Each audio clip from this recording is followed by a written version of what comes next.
కొంచెం కోపం తగ్గించుకుని మిస్టర్ వచ్చిన టైం మాట్లాడండి సార్, మీ జోలికి రాం. అధ్యక్ష, కోపం కాదు, మీ ఇష్టం. ఈరోజు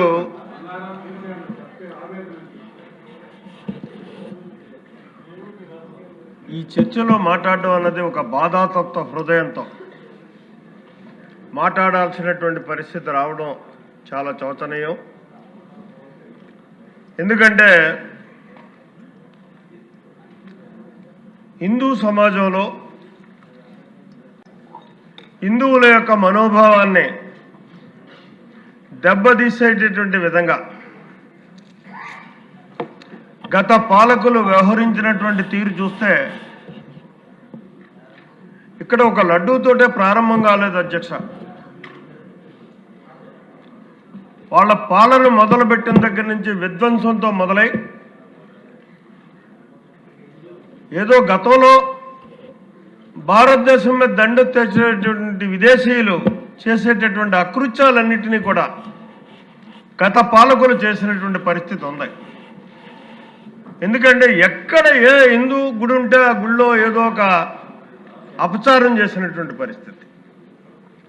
అది అంతర్వేద, రామతీర్థమా, ఇలా సుమారు 100 పైబడి గుళ్ళ మీద వ్యవహారం వాళ్ళు హిందూ భక్తుల యొక్క మనోభావాలను దెబ్బతీసేటటువంటి విధానంలో వాళ్ళు చేసినటువంటి కార్యక్రమాలు ఉన్నాయి అధ్యక్ష. అయితే వాటన్నిటినీ మనం చర్చించుకోవడానికి సమయం లేదని ముందుగానే మీరు హెచ్చరిస్తున్నారు. మా సోదరుడు నరేంద్ర కుమార్ చాలా వివరంగా నేను ప్రిపేర్ వచ్చినటువంటి అంశాలన్నిటినీ కూడా సోదరుడు సభకు విన్నవించాడు. కాబట్టి ఇక్కడ మళ్ళీ తిరిగి వాటిని తీసుకురాదలుచుకోలే. ఎందుకంటే నేను ప్రస్తుతం ఆ భగవంతుడు నాకు ఇచ్చినటువంటి అవకాశం చంద్రబాబు నాయుడు గారి వల్ల కలిగింది.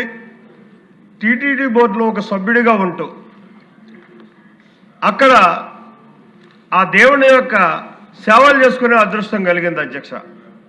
అందులో ప్రధానంగా అతి కీలకమైనటువంటి ఈనాడు ఏదైతే చర్చ జరుగుతున్నటువంటి విషయం ఉందో దీనికి కూడా ఒక చిన్న బాధ్యుడే. ఎందుకంటే పర్చేజ్ కమిటీలో సభ్యుడిగా కూడా నేను ఉన్నాను అధ్యక్ష. ఇక్కడ జనరల్గా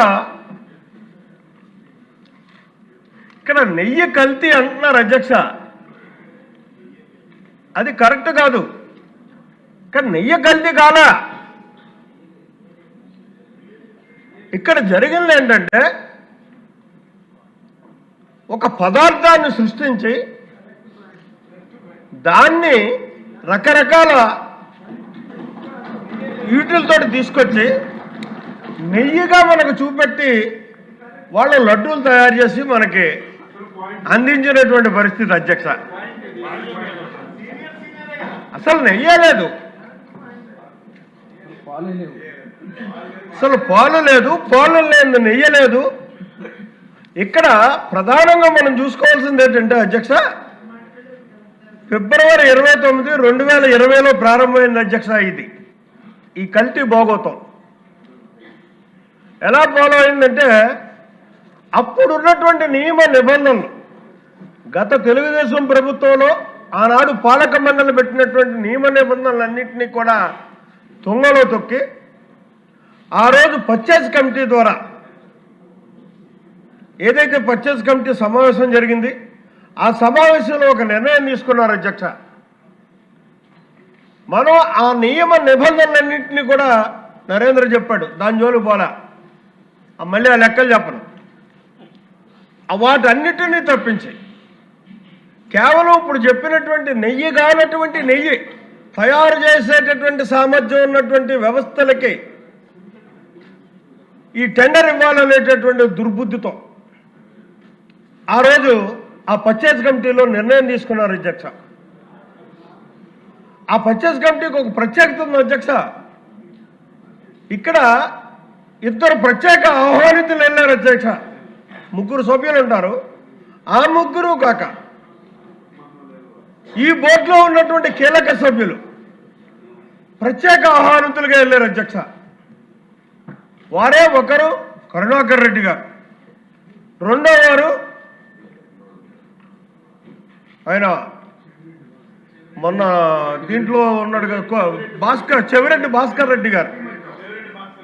వీరిద్దరూ కూడా ప్రత్యేక ఆహ్వానితులుగా వెళ్ళి అక్కడ వాళ్ళు మొనోపలి చేసి ఆ తీర్మానాన్ని చేశారు అధ్యక్ష.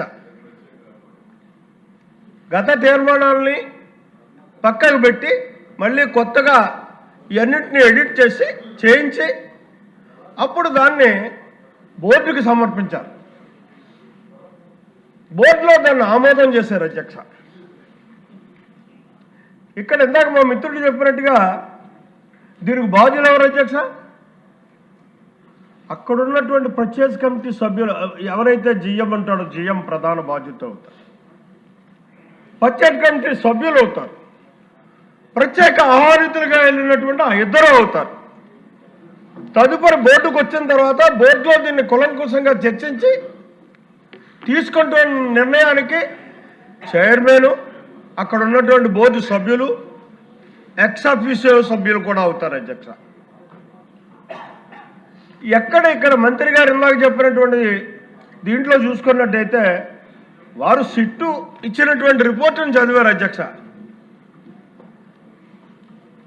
ఇక్కడ మనం చేయాల్సినటువంటిది కానీ ప్రజలకు తెలియాల్సినటువంటిది కానీ ముఖ్యంగా ఎవరైతే నిజమైనటువంటి బాధ్యులు ఉన్నారో వాళ్ళందరినీ కూడా ఇందులో మనం శిక్షించాల్సినటువంటి అవసరం ఉంది. బాధ్యులుగా ఇక్కడ చూపెట్టాల్సినటువంటి అవసరం ఉంది. దానికోసం మనం తగు నిర్ణయం తీసుకోవాల్సినటువంటి అవసరం ఈ సభకు ఉంది అని చెప్పేసి ఇక్కడ భక్తులకు కానీ ప్రజలకు కానీ ఒక నమ్మకాన్ని కలిగించేటటువంటి బాధ్యత కూడా ఈ సభకు ఉంది అని చెప్పి మనం చేసుకుంటున్నాం.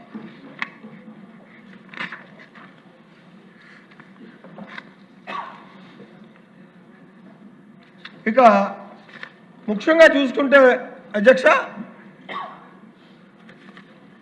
ఇక్కడ సుబ్బారెడ్డి గారు చెప్పగానే చెప్పాడు పాపం తప్పులు జరిగాయని చెప్పేసాను. అయితే ఆ తప్పులు నాకు తెలియకుండా జరిగాయంటున్నాడు. శాసనసభలో ఆ చైర్లో మీరు కూర్చున్న తర్వాత మీ అనుమతి లేకుండా మేము మాట్లాడేటటువంటి పరిస్థితి ఉంటుంది అధ్యక్ష. తప్పుగా మాట్లాడినా రైట్గా మాట్లాడినా మీకు తెలుస్తుంది.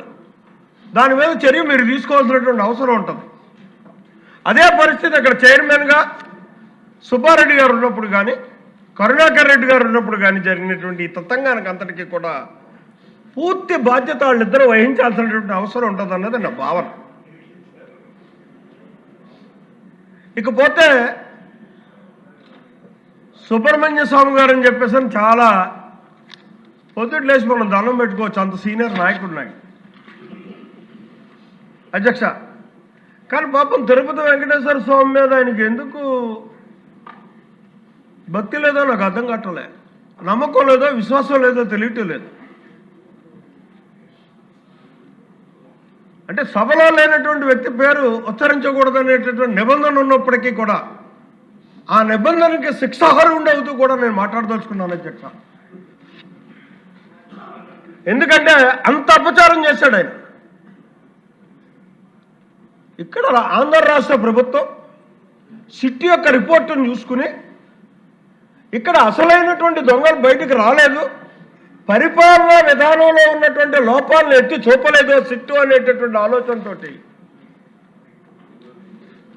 ఒక ఏకసభ్య కమిషన్ వేస్తే దాన్ని అడ్డుకోవడానికి ప్రయత్నం చేశాడు అధ్యక్ష. ఇది ఎంత దారుణం అండి. ఏం పోయిందబ్బా ఆయనకి? వాస్తవాలు బయటికి తీస్తే నిజంగా బాధ్యులు కాకపోతే కాదని చెప్తారు, బాధ్యులైతే బాధ్యులని చెప్తారు.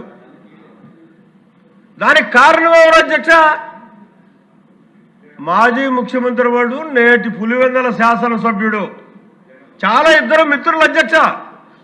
ఎందుకంటే నాకు తెలుసు, ఆయన పక్కన నేను చాలా రోజులు పనిచేశాను, మీరు ఉన్నారు, మనమంతా కలిసి పనిచేసాం.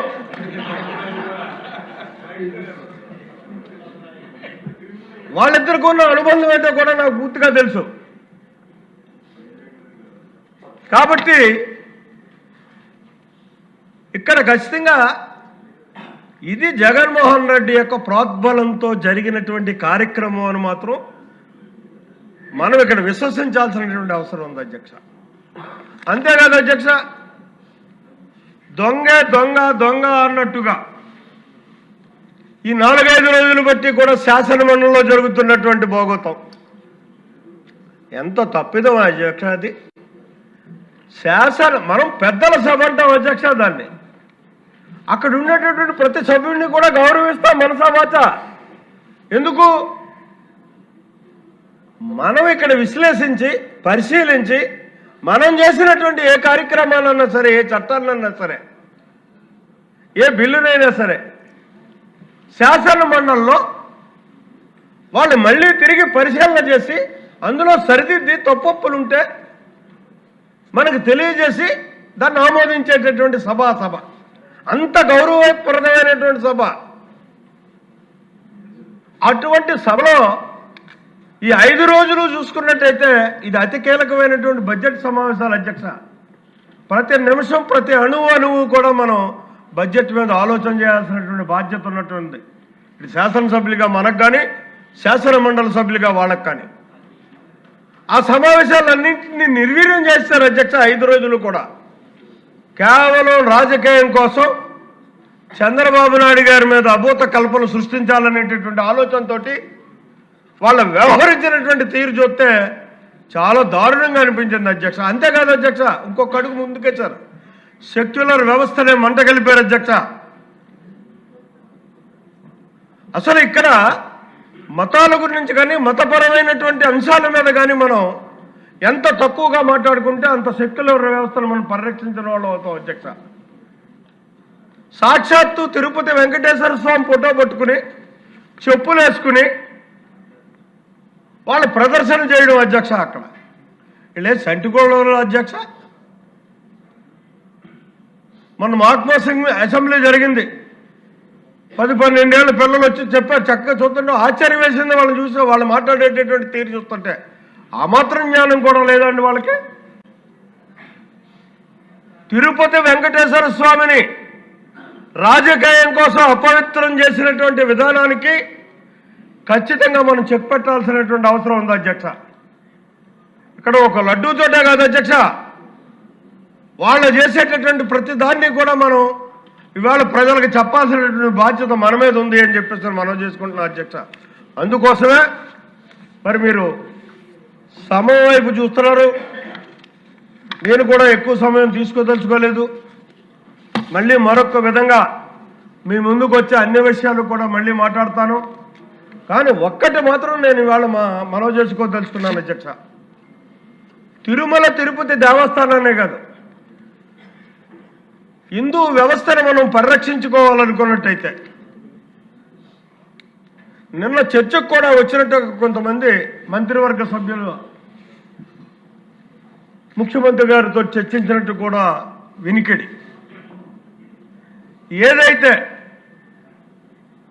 స్వర్ణ దేవాలయం ఉందో ఆ స్వర్ణ దేవాలయానికి వర్తించేటటువంటి నియమ నిబంధనలు మనం ఇక్కడ హిందూ మతాన్ని పరిరక్షించుకోవడానికి ప్రధాన దేవాలయం అయినటువంటి తిరుమల తిరుపతి దేవస్థానంతో పాటు ఉన్నటువంటి హిందూ దేవాలయాలన్నిటినీ కూడా పరిగణలోకి తీసుకుని ఆ చట్టానికి మరింత మెరుగులు దిద్ది మనం ఒక చట్టం చేసుకోవాల్సినటువంటి అవసరం ఉంది.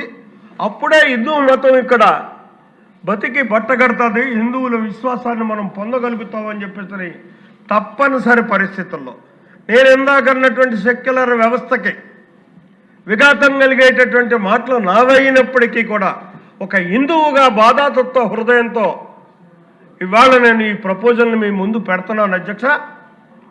మరి దాన్ని కూడా మనసా వాచ ఆంధ్ర రాష్ట్ర శాసనసభ తీసుకోవాలి, ఆ చట్టాన్ని తేవాలని చెప్పేసి కోరుకుంటూ, ముఖ్యంగా ఈ దొంగలను శిక్షించేటటువంటి కార్యక్రమాలు ఇవాళ మాకు బాధ్యతలు ఇచ్చినటువంటి చంద్రబాబు నాయుడు గారి యొక్క ఎక్కడ అప్రతిష్ట రానటువంటి విధానంలో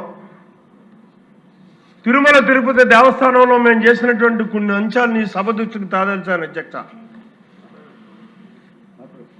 మొట్టమొదటి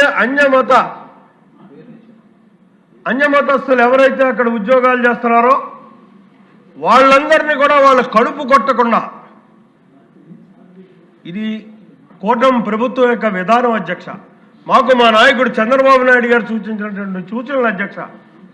వాళ్ళ పొట్ట కొట్టకుండా వాళ్ళంతటా వాళ్ళు వాలంటరీ రిటైర్మెంట్ తీసుకుంటే వాలంటరీ రిటైర్మెంట్కి వెళ్ళమనండి, లేదా వేరొక వ్యవస్థలకు పంపించేటటువంటి ఆలోచన చేయండి అని చెప్పేసి సూచించిన మేరకు ఆ రకంగా మేము మొట్టమొదట దాన్ని తీర్మానం చేసి ఇవాళకప్పుడే చర్యలు ప్రారంభించినటువంటి పరిస్థితి ఉంది అధ్యక్ష. ఇది కేవలం తిరుపతి సంస్కృతిని పరిరక్షించడానికి చేసినటువంటి కార్యక్రమం అధ్యక్ష. అలాగే చూసుకున్నట్టయితే ఇవాళ ప్రతి అంశం మీద కూడా వాళ్ళు చెప్తున్నారు అధ్యక్ష, ఇందాపూర్ గురించి మాట్లాడుతున్నారు. దానికి నేను ఒక సభ్యుడిగా, పర్చేజింగ్ కమిటీ సభ్యుడిగా నేను కూడా ఉన్నాను.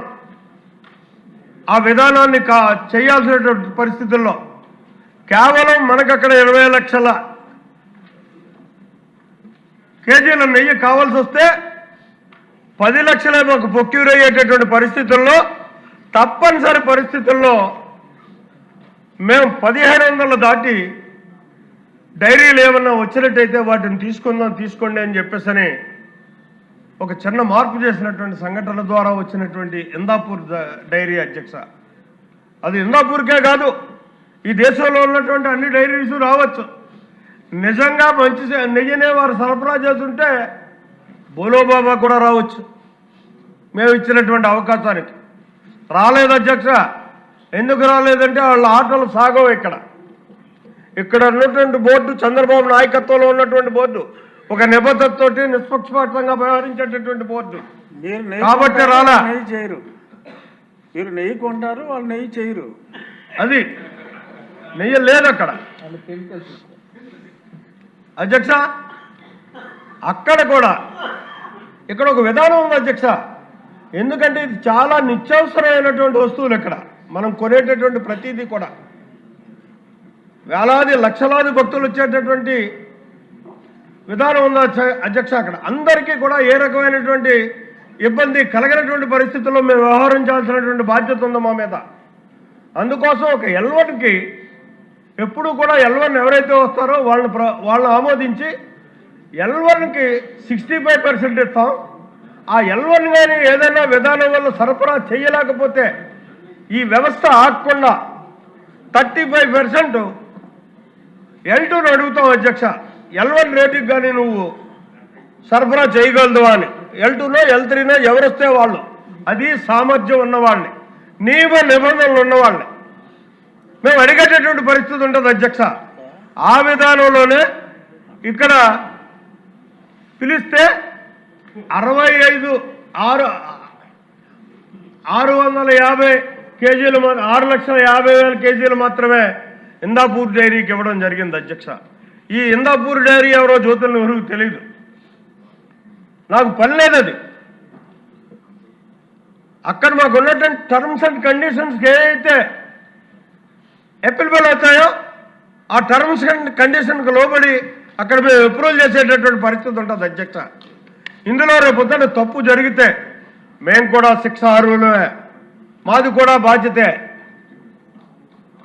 అదే బాధ్యత ఇవాళ ఆనాడు ఉన్నటువంటి వాళ్ళ మీద ఉంది అని చెప్పేసి మరొక్కసారి మీకు మనవి చేసుకుంటూ, వాళ్ళని ఇచ్చేయడానికి ఇక్కడ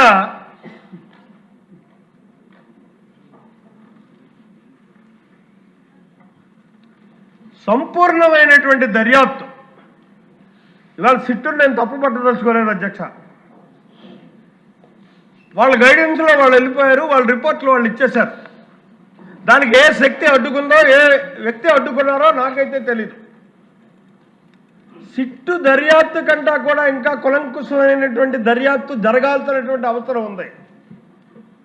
దానికి ఇవాళ ఏదైతే సింగిల్ వ్యక్తిని మనం దర్యాప్తు సంస్థకు నియమించామో దానివల్ల భవిష్యత్తులో కూడా ఆటంకాలు వచ్చేటటువంటి పరిస్థితి ఉంటుంది. ఒక్కంత ఆలోచన చేయండి అధ్యక్ష.